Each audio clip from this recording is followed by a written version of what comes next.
Welcome back, ladies and gentlemen. Force here with some more StarCraft 2 commentary. Today we'll be looking at a series between TSL Inori and TSL Revival. This is going to be a Zerg versus Protoss, Revival versus Inori, starting off here in the map Entombed Valley. Once again, this is going to be a series here between these two players.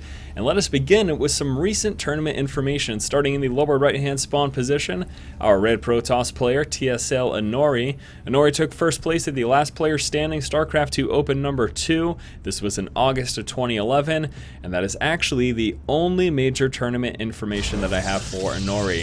Unfortunately, that is really all I know about him. If you guys have any further information about Inori, please feel free to let me know in the comments section below.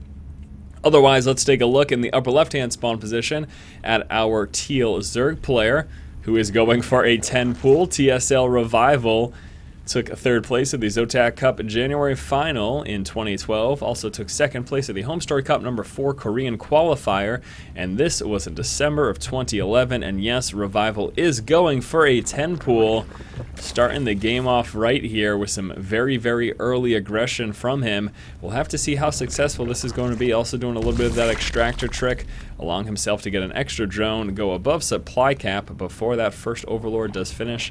I guess it's technically the second Overlord, as we have one over here, but what difference does it make? It doesn't make any whatsoever. Now, Inori will be going Forge Fast Expand, and good on him for going Forge first, because had he gone Nexus first, it would have been a huge issue. Probe moving up, scouting out Revival's early pool, and now he knows that he will be dealing with at least likely 4 to 6, well, at least 6 Zerglings. 4 Zerglings would be, why would you go 10 pool if you're just going to make 4 Zerglings? He knows he's going to be dealing with at least 6 Zerglings early on, and let's see how Inori decides to defend himself here. We'll want to finish this wall off, get it nice and complete. We do have a little bit of space there between the gateway and the pylon, but that forge is finished, so there it goes the cannon, and honestly, I don't know, he should be all set. 5 Zerglings moving across the map, 1 Zergling turning around, chasing down this probe. And let's see if those 5 Zerglings get there in time. Not looking too good. And Inori moving out and actually dropping down a gateway, finishing that wall off completely. This is Zergling proof. No Zerglings will move through here, and that cannon is just about finished. So Revival's 10 pool fails, is going to do absolutely no damage whatsoever, as that photon cannon is complete. But Inori canceling off that gateway. Now there is a little bit of space between these two. I guess he didn't want to completely wall himself in. The concern here now, though, is will those Zerglings try to sneak back in? Trying to do so, but the probe moves forward, and Inori blocks him off, prevents the Zerglings from getting up into his main, and that could have been a headache if they had. Great defense there by Inori, moving down with this probe and stopping those links from pulling through. You might ask, why did Revival suicide in there? Well, if the probe wasn't there, sure, he still would have lost a few Zerglings, but he would have managed to get at least 3, if not 4 lings through into Inori's main, and this would have allowed him to disrupt the economy a bit. Although he probably wouldn't have killed off many probes, he could have at the very least done a little bit of damage by forcing Inori off the line to engage the Zerglings and preventing them from mining, even if it's just for a small duration of time. Now, Revival, in going for a failed 10 pool, is now going to be behind economically. That early pool delays his hatchery. It prevents drones from being produced early on, as instead of drones, he would be making those Zerglings, as we saw. And that should try to make up for that. Looks like Revival will be getting a hatchery, a quick third here. Again, trying to work up his economy and make up for the fact that he is behind because of that 10 pool doing no damage whatsoever. In fact, the only loss that Inori took was the fact that he canceled off that gateway, and that was it. I took no damage besides that.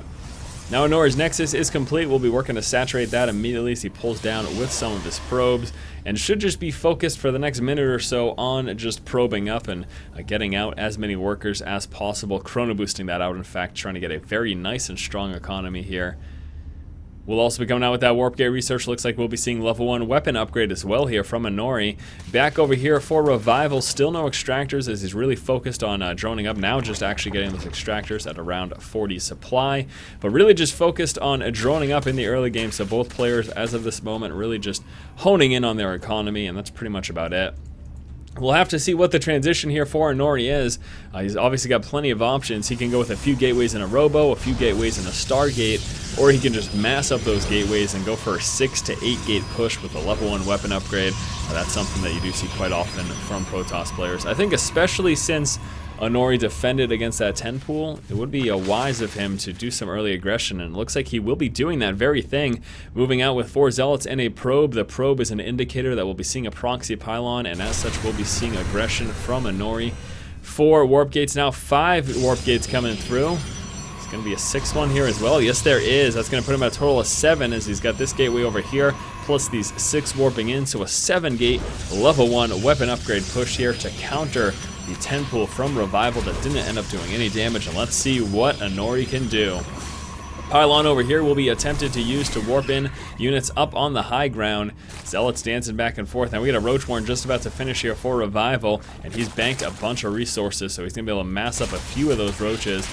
Lings trying to take out this pylon. Zealots pulling forward. We'll be forcing those back. We've got 6 roaches coming through now, 8, 9, and that number's going to keep on climbing. 10, and more and more and more, and that will be great to counteract the zealot-heavy composition here from Inori.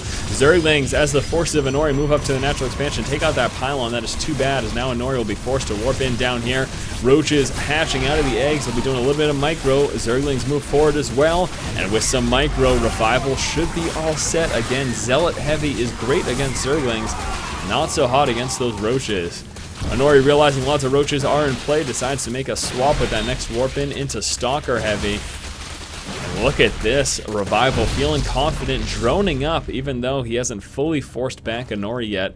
He says, you know what, I've got enough forces, I am confident to cut him out with a ton of drones, and there you go, Revival successfully defends the 7 warp gate counterattack there from Inori. Inori really, I don't know, didn't do too much damage. Let's take a look here at the resources lost. They're about even, with Inori slightly behind right now. So quite an unfortunate situation there. Both players, their early aggressions ended up failing. And that is not too hot here for Inori. Inori taking out the Overlord, now working down these rocks. We'll be making a transition into a 3rd. That, of course, indicated by the fact that he's trying to drop these destructible rocks here. See what else he's got going on. We do have a Twilight Council coming through here for Inori. Let's see if we'll be seeing that Templar Archives for some Charge Zealot, Archon, and High Templar action, or will he be going Blink Stalkers? Let's keep an eye on that, see what he ends up doing. Will be Blink Stalkers, Armor level 1 upgrade also coming out there for Inori. Back over here for Revival, 2 Extractors coming out in the natural expansion. Level 1 missile attack coming through, and that metabolic boost now also finishing for his Zerglings.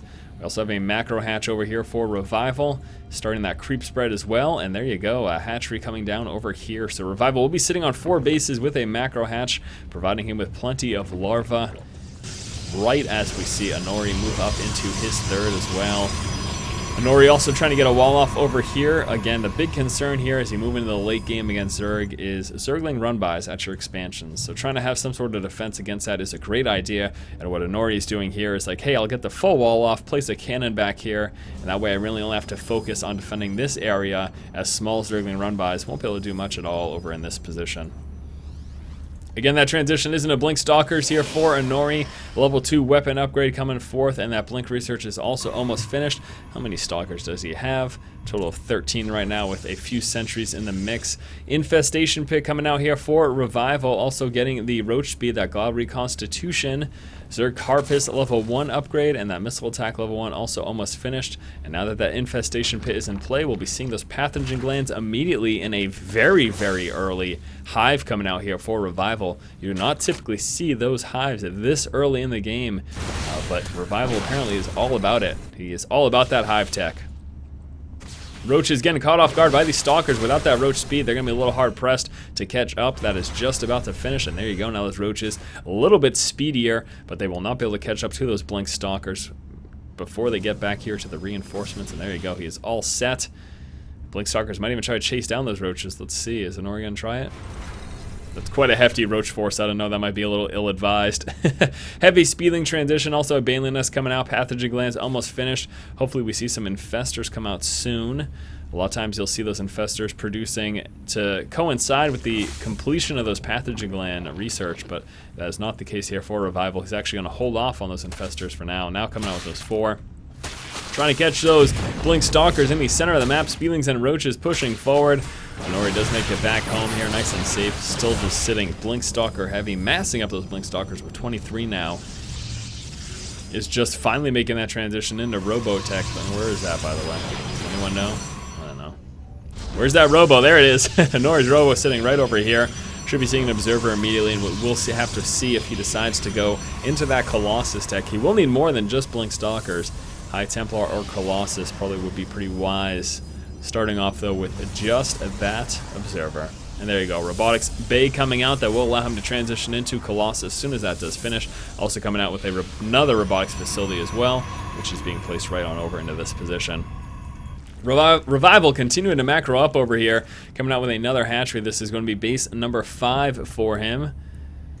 Also continuing up that creep spread, has some nice map control, Spieling, Roach, and Infester. Now we did see that Hive Tech finish, and with that he will be getting an Ultralisk Cavern. Ultralisk play here from Revival, continuing up those upgrades. We can also see the melee attack level 1 coming through. That'll be really nice for his Zerglings and the Ultras as well. Stalkers moving forward will be taking out this Zergling, and it looks like Inori is possibly planning to get a 4th base here. Yeah, he will be moving down with that probe. However, here come the Spielings and Roaches. Now will be forcing Inori to blink up onto the high ground. This will be delaying his expansion, forced to cancel that. Bit too much for him to deal with right now. Now he does have 2 Colossus in production with the Thermal Lance upgrade, giving those Colossus that extra range. Spieling, Roach, Infester, and Ultra. And take a look at that, Adrenal Glands. That is that attack speed upgrade for those Zerglings. That can be very, very effective, especially once they're upgraded with that damage upgrade. And again, we do have that melee level 1 coming forward as soon as that range finishes, and there you go. Zerg melee level 1 coming through here.